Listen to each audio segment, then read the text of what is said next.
jangan mudah terpancing. Kalau bukan menjadi hak Anda, jangan digoda, jangan tergoda, jangan diambil, jangan di ini.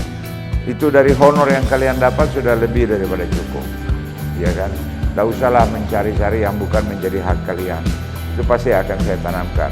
Karena ketika saya menjadi anggota Dewan DKI Jakarta, saya termasuk lurus-lurus saja, tidak ditengok kiri, tidak di kanan. Apa yang menjadi hak saya, ya itu yang saya terima. Ya, karena saya baru 1 bulan ini, tentunya secara kasat mata saya melihat ya ada kemajuan yang juga ada kekurangan, yaitu manusiawi. Saya pikir itu sampai kapanpun namanya kota Jakarta ini belum bisa ideal. Saya nggak tahu kalau nanti orang sudah pindah ke Kalimantan, kemudian penduduknya sudah berkurang, nah dengan berkurang itu mudah diidentifikasi masyarakatnya, ya permasalahannya. Tapi Jakarta kan akan tetap menjadi kota bisnis, kota perdagangan, jadi kota ekonomi. Ya tentunya tidak akan berubah secara drastis, tapi secara perlahan akan ini. Oh, jadi Abang cenderung melihat Jakarta sebagai pusat bisnis mungkin multinasional sudah Bang skalanya ya. Ketimbang kota pendidikan atau kota wisata. Karena kan ibu kota berpindah. Iya, Jakarta ini sebenarnya terlalu ini banyak dia punya bebannya, beban atau ininya apa bukan stigmanya ya, apa mereknya Jakarta. Misalnya dia kota perdagangan betul-betul, kota ekonomi betul, kota pariwisata betul, kota pendidikan juga betul. Jadi bebannya itu banyak, ya kan, banyak. Jadi ya ke depan akan ditata lagi lah. Misalnya sistem, misalnya pendidikan itu alokasinya di mana yang tepat di sebuah. Jadi ada ininya, apa lingkungan yang diciptakan. Tapi mudah-mudahan kalau IKN sudah jadi, mungkin harga tanah di Jakarta nggak terlalu mahal lagi. Iya. Supaya masuk akal harganya. Iya, karena harga tanah Jakarta udah nggak masuk akal. Bicara balik ke target partai menyongsong Pilpres kan lebih dulu Pilpres ya sebelum Pilkada. Nah, Partai Hanura sudah mengusung Ganjar Pranowo. Nah, bagaimana Hanura memanfaatkan ketokohan Ganjar di DKI Jakarta untuk mendongkrak suara? Ya, pertama tentunya itu kan keputusan DPP. Saya selaku ketua DKI Jakarta harus mengamankan kebijakan DPP itu. Dan juga kecenderungan kader-kader Hanura seperti itu ya, saya lihat semuanya bersemangat untuk mendukung dan mengamankan Ganjar Pranowo. Nah, persoalannya apakah langsung atau tidak langsung dia berimbas ke partai itu belum kita telaah, sebab bagaimanapun di DKI Jakarta ini ada juga pendukung Ganjar, ya kan? Ada, meskipun kalau hasil survei ada yang mengatakan si Pulan yang paling unggul di Jakarta, si ini ya, itu terserah lah. Tapi ya setidaknya dari populasi penduduk yang ada di Jakarta, ya mungkin secara perlahan-lahan akan lihat kiprahnya Mas Ganjar. Kalau kiprahnya dan ketokohan Mas Ganjar ini menjanjikan untuk sebuah kebaikan bangsa ke depan, ya saya berharap ada imbasnya lah untuk Partai Hanura yang sudah dalam arti kata sudah nyata-nyata terang-terangan perintah ketua umum harus mendukung Ganjar.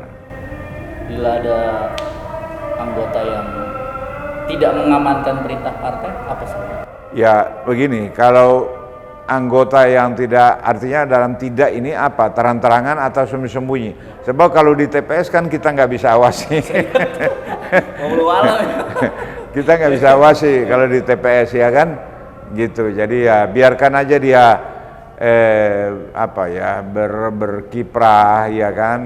Tapi dia tidak pernah menjelekkan secara langsung. Silahkan aja, tapi mudah-mudahan perintah hati nurani biasanya semua kompak. Kalau perintah hati nurani semuanya kompak. Untuk Jakarta Bang, bisa dikasih alasan karena sekarang makin banyak warga yang skeptis melihat politisi partai A, B, C, D tersandung kasus. Nah, dari Hanura apakah ada garansi ketika caleg dari partai ini dipilih, mereka akan aman? Ya, jadi begini, memang kadang-kadang ada kelemahan dari pimpinan partai ketika mereka melepas begitu saja anggotanya tanpa dikontrol. Ini kelemahan. Harusnya kan ada laporan bulanan apa yang telah Anda lakukan selama Anda di komisi ini. Ya kan, ada laporan itu sehingga bisa diikuti dia dan juga bisa diberikan advice manakala katakan dia beraroma yang tidak sedap, sehingga kita bisa berikan advice kepada yang bersangkutan. Nah, saya dalam rangka mengantisipasi itu, saya head to head dengan mereka, akan saya selalu bina, ya, saya akan bina dan saya akan nasihati mereka pada ini, hati-hati, jangan mudah terpancing, kalau bukan menjadi hak Anda, jangan digoda, jangan tergoda, jangan diambil, jangan di ini. Itu dari honor yang kalian dapat sudah lebih daripada cukup, ya kan?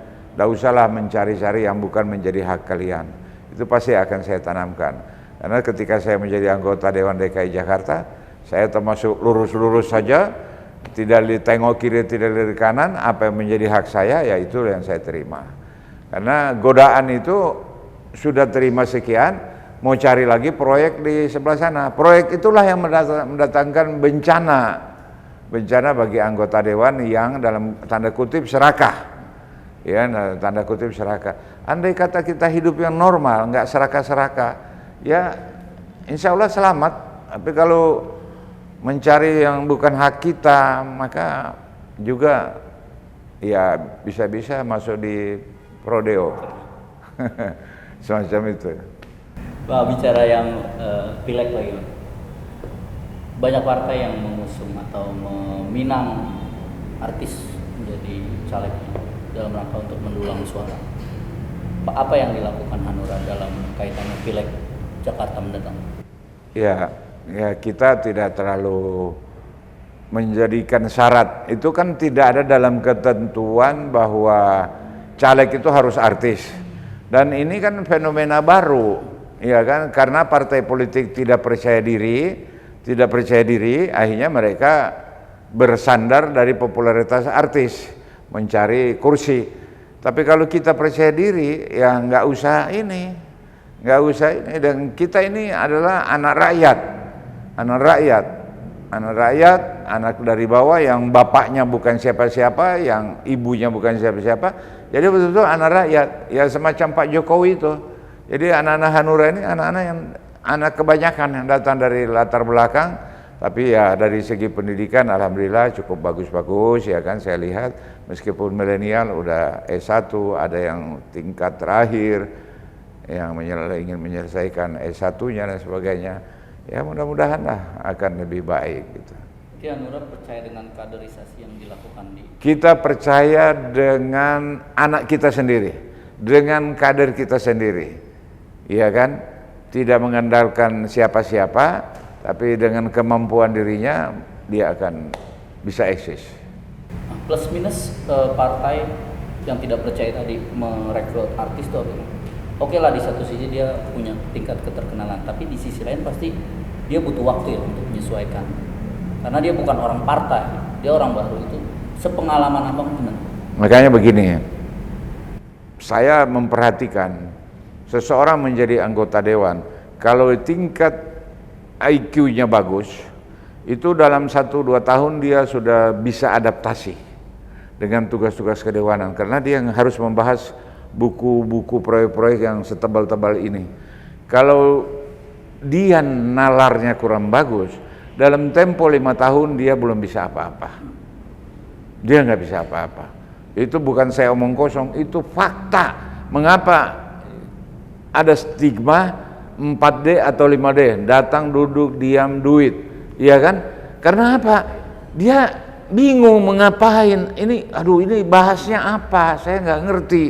Makanya asumsi itu mungkin muncul dari kalangan wartawan yang mengamati anggota dewan, kok nggak pernah ngomong ya, kok diam aja ya. Sehingga wartawan itu, akibat itu dari wartawan muncul ke masyarakat, datang, duduk, diam, duit, dengar ya, semacam itu 5D macam itu. Jadi ini memang persoalan. Jadi harusnya orang yang masuk ke dewan, selain dia sudah kita bekali dengan ilmu, ya, artinya dia siap pakai. Ya, siap pakai. Dia tidak perlu belajar setahun 2 tahun untuk menjadi tugas-tugas kedewanan. Makanya kader Hanura kami akan berikan pelatihan, ya, bagaimana itu tugas-tugas kedewanan, dari misalnya membahas APBD, bagaimana itu membahas pendapatan asli daerah, bagaimana itu tugas-tugas dinas dan biro-biro di pemerintahan, sehingga mereka tahu tugasnya itu apa. Jadi ketika dia sampai di sana, dia katanya biro itu mitra kerjanya apa ya, dinas ini mitra kerjanya apa ya, sudah enggak lagi, dia udah paham. Jadi istilahnya dia sudah leading dan dia sudah bisa jalan itu. Jadi itu kekurangannya caleg yang masih hijau ya? Iya. Bang Jafar. Tapi kalau Hanura ya insya Allah lah mereka kita bekali. Nanti saya cari waktu karena cuma 100 orang, saya bekali di hotel atau di puncak 2-3 hari, kita bekali mereka untuk betul-betul supaya dia siap bertarung. Betul-betul menjadi wakil rakyat yang bermanfaat untuk kemaslahatan warga Jakarta. Ya, kemaslahatan warga Jakarta. Itu yang paling penting. Hanura DKI nggak mau merekrut artis buat? Bukan nggak mau, bukan menjadi prioritas. Ya kan, bukan menjadi prioritas. Jadi saya pikir bukan itu. Toh saya juga anak rakyat. Zaman itu saya menjadi anggota Dewan 4 periode di Jakarta, bukan mengandalkan nama orang tua saya, tapi saya anak rakyat yang betul-betul menyentuh rakyat, berbuat untuk rakyat, dan orang melihat, oh iya ternyata Bang Jafar benar gitu loh, ini. Jadi semacam itu. Nah kalau cuma datang-datang jadi anggota Dewan tapi nggak ngerti, ya buat apa? Gitu. Jadi Sobat WK, meskipun saya panggilnya abang, beliau sudah puluhan tahun menjadi politisi, 4 periode ya bang ya? 4 periode DPRD DKI. DPRD DKI, pernah menjadi anggota MPR juga. Nah, bicara soal Partai Hanura DKI, ini kan baru sebulan. Sebulan. Pertanyaan terakhir saya, kenapa abang mau ditugasin sama Pak Oso? Iya, namanya kader partai harus siap ditugaskan oleh pimpinan. Saya ini wakil ketua umum bidang ideologi dan politik di DPP. Tapi ketika ditugaskan oleh ketua umum, yuk rangkap deh, yuk harus pegang dulu Jakarta, gitu. Saya awalnya menolak, saya bilang cari kasih aja yang muda. Udah ini, yuk terima, harus ini ya. Nama dalam bahasa agama samina wa atona. Saya terima dan saya harus laksanakan. Siap Bang Jafar. Sobat WK, obrolan kita di sesi pertama telah rampung. Mudah-mudahan Hanura DKI bisa mewujudkan targetnya untuk kembali mendapat kursi ya Bang. Amin. Parlemen Kebun Sirih. Apapun kembali ke pilihan hati nurani Sobat WK ketika memilih, apakah memilih karena nama besar, tokohan yang belum tentu kenal. Tapi dari Hanura menyajikan bahwa kadernya memang sudah siap ketika nanti terpilih, bukan hanya cuma 5D tadi. Dengar, duduk, diam, duit. Oke, Sobat WK, sampai bertemu dengan tokoh-tokoh berikutnya. Assalamualaikum warahmatullahi wabarakatuh. Waalaikumsalam. Jangan lupa subscribe ya.